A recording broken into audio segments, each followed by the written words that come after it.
नमस्कार, स्वागत है आपका इंडी हरियाणा चैनल पर।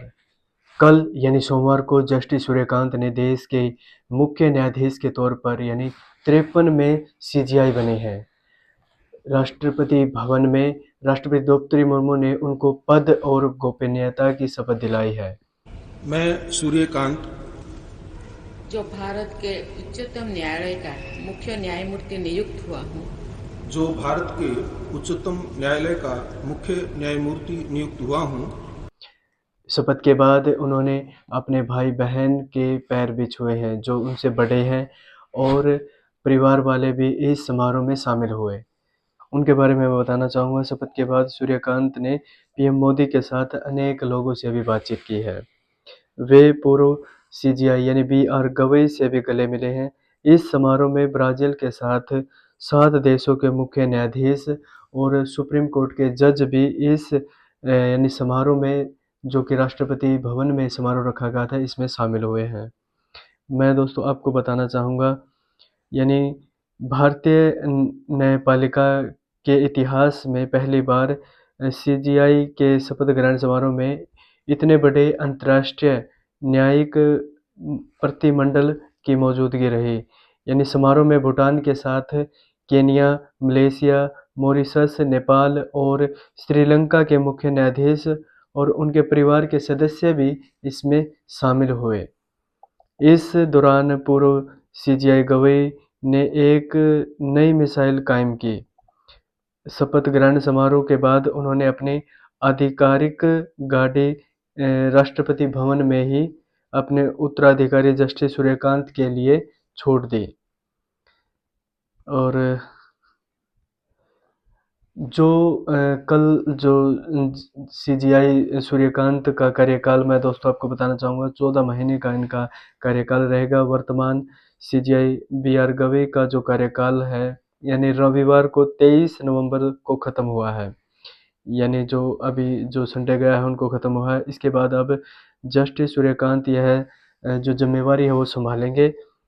जस्टिस सूर्यकांत 9 फरवरी 2027 को रिटायरमेंट होंगे। उनका कार्यकाल लगभग 14 महीने का रहेगा।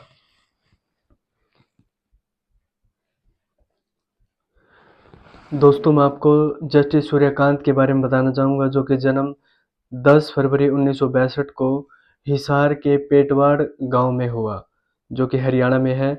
शिक्षा की यदि मैं बात करूं, ग्रेजुएशन हिसार से उन्होंने 1981 में की।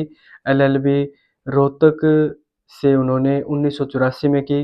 एलएलएम जो कुरुक्षेत्र यूनिवर्सिटी 2011 में की। जो कानूनी करियर की जो शुरुआत है 1984 में हिसार जिला की अदालत से उन्होंने जो कि शुरुआत की। चंडीगढ़ में प्रैक्टिस 1985 में की, जो कि पंजाब हरियाणा हाई कोर्ट से। जो विशेषता है संवैधानिक सेवा और सिविल मामले। महत्वपूर्ण पद सबसे युवा एडवोकेट जनरल हरियाणा के 2000 में ये इस पद पर पहुँचे। सीनियर एडवोकेट 2001 में ये रहे। जज जो बने हैं ये पंजाब हरियाणा हाई कोर्ट में 2004 में ये जज बने हैं। चीफ जस्टिस जो बने हैं हिमाचल प्रदेश हाई कोर्ट के 2018 में ये हिमाचल प्रदेश के चीफ जस्टिस बने हैं। जो सुप्रीम कोर्ट ऑफ इंडिया के जो जज बने ये 2019 में बने हैं। फिर ये चेयरमैन बने हैं supreme court legal service committee 2024 में ये बने। अनेक भूमिकाएं इन्होंने निभाई है, जैसे नेशनल लीगल सर्विस अथॉरिटी के सदस्य 2007 से 2011 के बीच में ये रहे। इंडियन लॉ इंस्टीट्यूट के विभिन्न समितियों के ये सदस्य भी रहे हैं। और यदि जैसे मैंने आपको पहले भी बताया, रिटायरमेंट है जो 9 फरवरी 2027 को ये रिटायरमेंट लेंगे। इनके जीवन के बारे में थोड़ा मैं आपको बताना चाहूँगा। 10वीं के बाद पहली बार इन्होंने शहर देखा था, क्योंकि जो इनके जो पिता थे, जस्टिस सूर्यकांत के जो पिता मदन मोहन शास्त्री संस्कृत के शिक्षक के साथ प्रसिद्ध साहित्यकार रहे हैं। माँ शशि देवी गृहिणी थी। बड़े भाई ऋषिकांत सेवानिवृत्त जो अभी शिक्षक के तौर पर जो रिटायरमेंट हुए हैं। दूसरे भाई शिवकांत डॉक्टर हैं। तीसरे भाई IIT से रिटायरमेंट हुए हैं।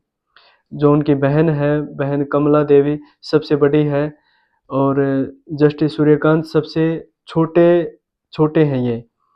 बड़े भाई ऋषिकांत ने बताया कि सूर्यकांत ने 10वीं के बाद गांव पेटवाड़ में इन्होंने 10वीं क्लास की पढ़ाई पूरी की। इसके बाद ही ये बाहर शहर देखने के लिए गए। सूर्यकांत के बड़े भाई देवकांत ने बताया कि जस्टिस सूर्यकांत ने अपनी जो पत्नी है श्वेता श्रीकांत है, इनकी जो पत्नी है वह कॉलेज में प्रिंसिपल पद के तौर पर रिटायरमेंट हुई है। वह इंग्लिश की प्रोफेसर रही हैं।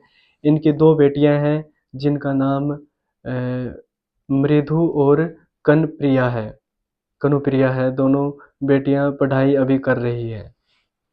और भाई ऋषिकांत ने बताया कि सूर्यकांत के विवाह की बात चली तो उन्होंने कहा था कि दहेज में सिर्फ 1 चम्मच ही लूँगा मैं। और विवाह इनका 1987 में जींद की श्वेता शर्मा से इनका जो विवाह हुआ है। और भी अनेक इनके जो बारे में दोस्तों हम आपको बताते रहेंगे। कैसी आपको ये जानकारी लगी देखते रहें ND हरियाणा चैनल। धन्यवाद। जय हिंद।